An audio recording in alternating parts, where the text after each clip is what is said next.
We titled this episode today, not the problem, but not the solution, because I wanted to focus a couple minutes on Russell Westbrook. You guys watched that game on Sunday afternoon, rather. It's kind of crazy. Like, it's about, like, the sports and the amount of sports are on TV now. And, I have a two TV set up downstairs in my house, and had the Giants game on, the New York Giants game, on the big TV, slightly smaller TV I had on the on Red Zone. And then, like, when the Giants game ended, I'd swap the TVs from Red Zone to the big TV, and then I put on the Lakers-Blazers game, which is into the fourth quarter, on the smaller TV. And that ending of the Lakers-Blazers game is insane. Like, Lakers had that game in the bag until Dame Lillard went off, and then Russell Westbrook, did Westbrook things, unfortunately.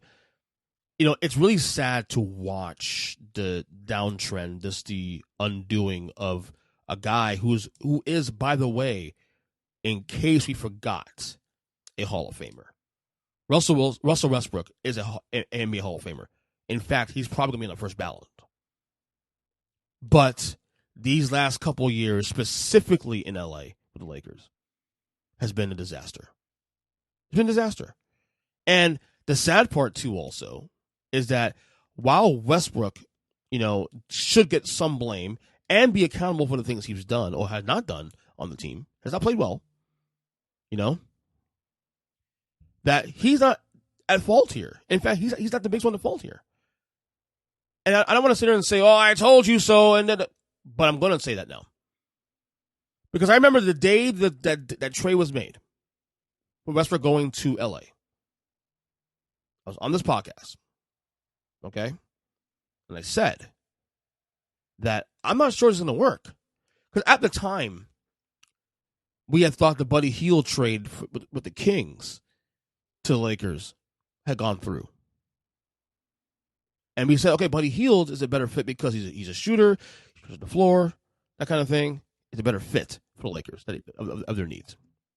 And then we hear about an hour later that, no, LeBron nixed that deal. No, not LeBron nixed the deal, but LeBron wanted Russell Westbrook. And they instead, okay, the Westbrook deal. I said this 2 years ago. Well, last year, rather. That Russell Westbrook to the Lakers was not going to be a good fit. Now, I didn't think they would not make the playoffs. I thought there'd still be a playoff team and then figure it out. Much like with the Heat, with the big three. It wasn't a good fit, but they made it work. I thought, okay, maybe they'll make it work. We'll see. And it was worse than we all thought. And I'm sorry, LeBron James gets a lot of blame for this.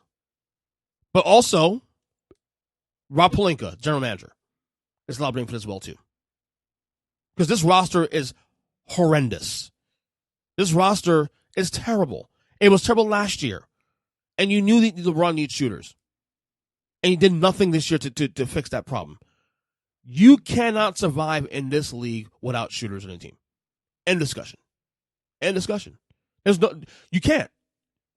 And this roster is too LeBron AD reliant.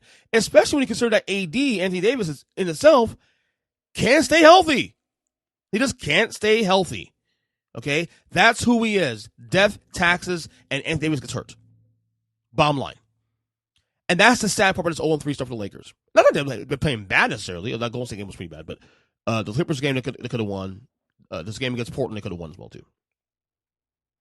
The worst part about all this, and I said it on the Sunday podcast, I'll say it again, is that they're 0-3, and they're all full health right now. All full strength. AD's hasn't gotten hurt yet. And you know that's coming. You know the AD injury is coming. You know LeBron might miss some time because of, LeBron's 37 years old, turned 38 in December. You know it's coming.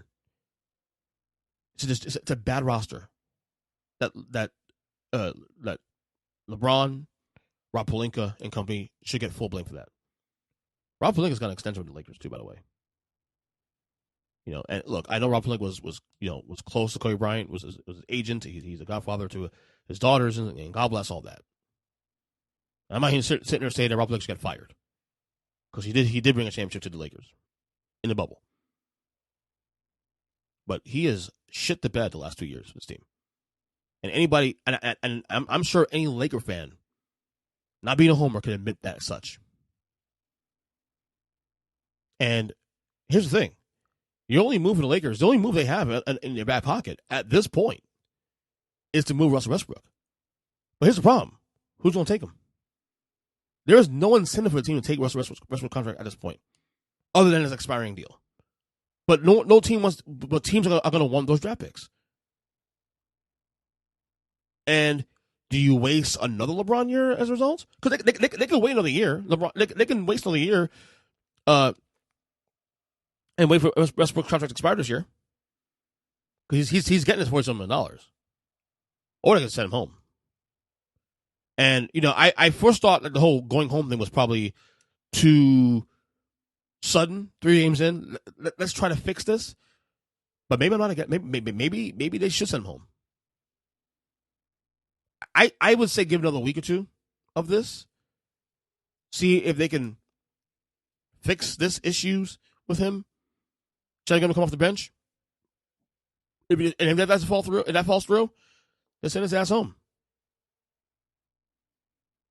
At this point, it doesn't even matter. At this point, it's a bad fit, and why make something worse? But I say give another couple of games. But at this point, I don't put him on the bench, and if he doesn't play well or doesn't seem to respond, play off the bench, send his ass home.